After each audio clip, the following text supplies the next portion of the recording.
'Cause life is a rhythm, you don't need permission. You came here to be you. You don't need to worry, thanks to your body, your heart is still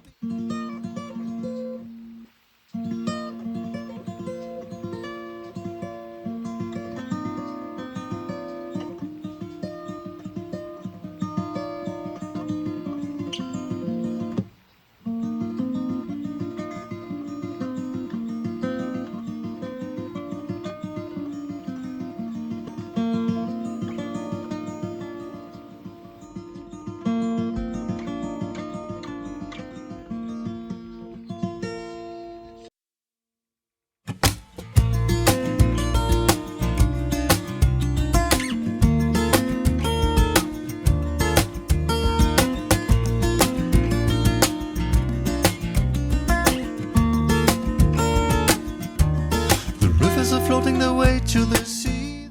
Hi guys, now this is the mixing and mastering part. This is for everyone who's interested in the technical stuff.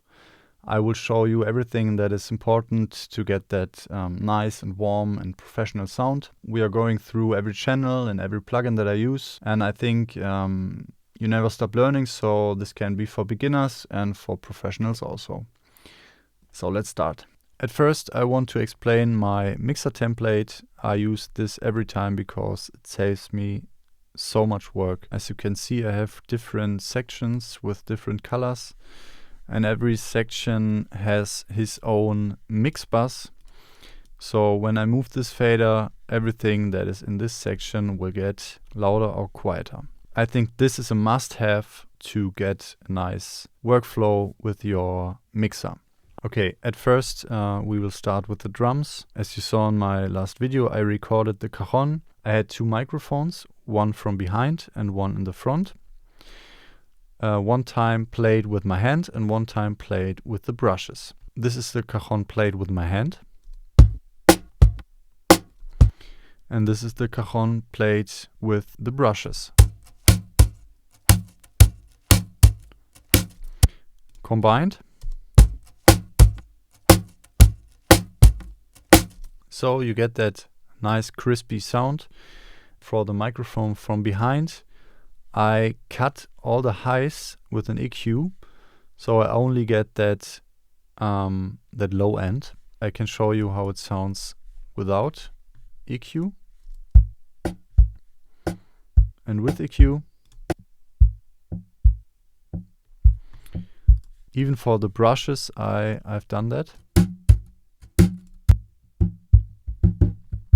For that I needed a drum room, so it sounds even more like bigger. And for the drum room I used this TR5 CSR room. I use this preset, Smooth Drum Room. I love that preset.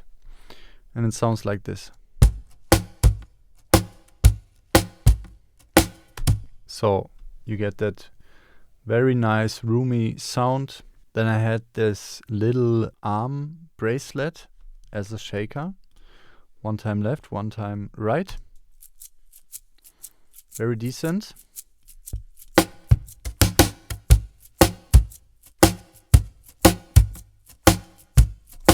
And we have the congas and bongos.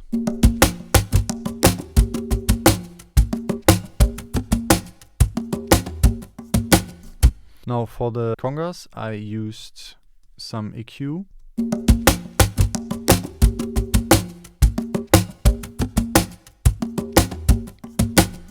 As you see, I pushed a little bit on the frequencies that give this tonation or the note that the drums are giving. And I cut out a little bit of some mid frequencies. Very important is to cut out this 400 Hertz frequency,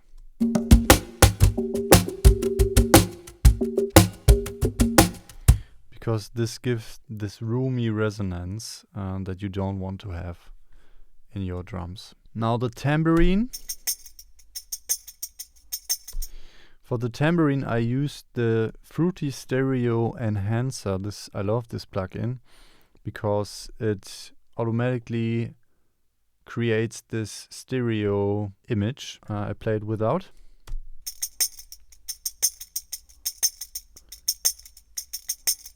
And with. It always lets the sound be more noticeable. Now everything together.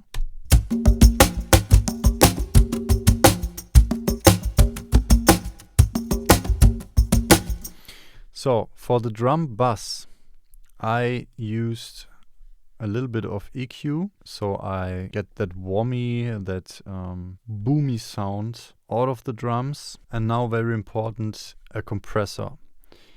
You can use any bass compressor that you have, but I found this compressor Fetish. It's from Analog Obsession and I love it very, very much because it not only have a nice two-knob compression, you can also arrange your compression frequencies. So with this knob, for example, you can decide at which frequency the compression is starting. So in my case, 100 Hertz. Everything below 100 Hertz isn't affected by the compressor, and everything above will be affected. With this knob, you can specifically pick one frequency which you want to compress a little bit more. So when I give 6 dB to the 1 kilohertz, this frequency will be compressed even more. Because it is an acoustic song, I don't want to compress too much, so I only want that -1, -2 dB maximum in gain reduction.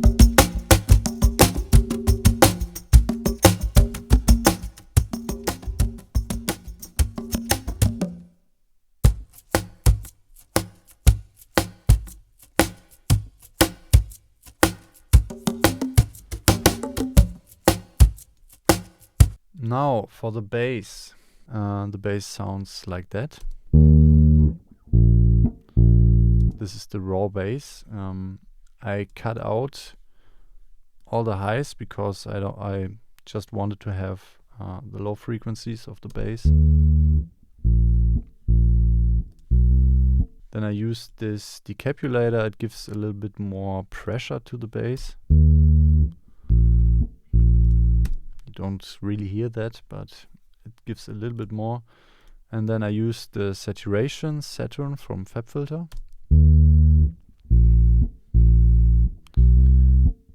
Nearly noticeable. And then I compress the bass one time with a normal ratio of maybe 3 to 4 to 1. Just a normal compression.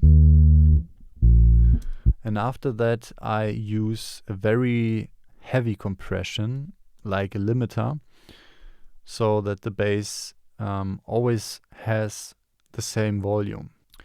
Now for the low frequencies, I use Soothie. In my opinion, much easier to handle the mudding. It cuts out the boomy and the muddying frequencies. It's very helpful. Now the guitars.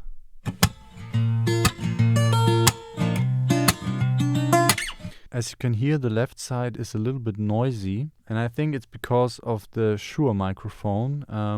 I think it's not so ideal for recording acoustic things, but I wanted to try it, and overall it gives a nice sound and combination. I had to cut a little bit of the highs because then the noise would get too loud. Then I had to cut out some frequencies that had too big of a resonance. I use Soothie to cut out the boomy lows. Then I use the Ozone Dynamics so that I compress a little bit of the low end from the guitar.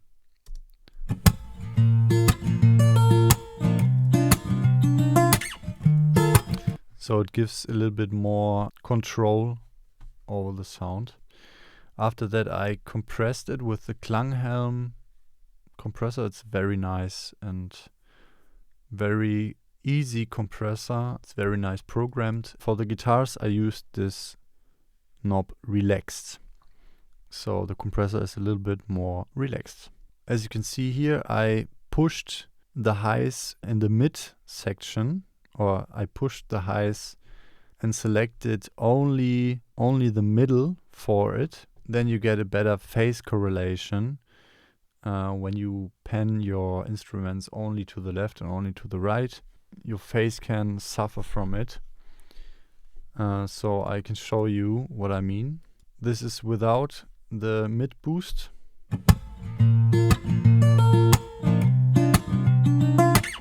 You can see the phase is nearly at the 0 point here with the mid boost.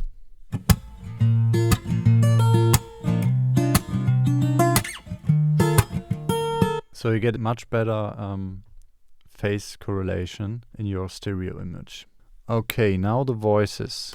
The rivers are floating their way to the sea. At first of course I use some type of pitch correction. In my case it's Melodyne. Then my EQ looks like this. I cut a lot of the 1 kilohertz frequencies out of it without the EQ. The rivers are floating their way to the sea. Now switched on. The rivers are floating their way to the sea. For the vocal group I use Soothie 2. It gets me this de-esser. The rivers are floating their way to the sea. And a little bit of the 500 hertz area. And on top of that I use the Sweet Vox from Analog Obsession to get that de-esser a little bit more. Now for my master bass, at first I want to arrange the loudness a little bit with an EQ, and I turned the loudness down 6 dB, so you don't have this over control here. The rivers are floating their way to the sea. Next I use this very cool plugin that cuts out the lows and cuts out the highs in a very gentle way, and so you don't have to use an EQ that gets you even more phase problems. It's a free plugin and I think it's very, very good. Then I use Stereo Imager, where I only have this section here till 120 Hertz. I want to have this complete mono, so I turned down this to -100. Next I use this Ozone 9 Dynamics, where I compress all of the lows together till 120 Hertz. I compress a little bit of the section till 500 Hertz. Then I use the inflator. It's a very cool plugin for your loudness. I don't know actually how the plugin works exactly, but this plugin gives you a very good loudness effect. After that I use the FabFilter Pro L, and I turned here this knob look ahead all the way to the right, the attack all the way to the left, and the release is also very much turned to the right. This is the last plugin that I use because I have the option to dither the sound in 24 bits, and I can oversample all the tones that I get above the 0 decibel. I had this output level minus 0.3 dB. I hope that you had some takeaways from it. I wish you a great day or night. See you. It dances with you like the waves on the sand. It slips like grains in your hand. You have to let it all flow. 'Cause life is a rhythm. You don't need permission. You came here to be you. You don't need to worry. Thanks to your body, your heart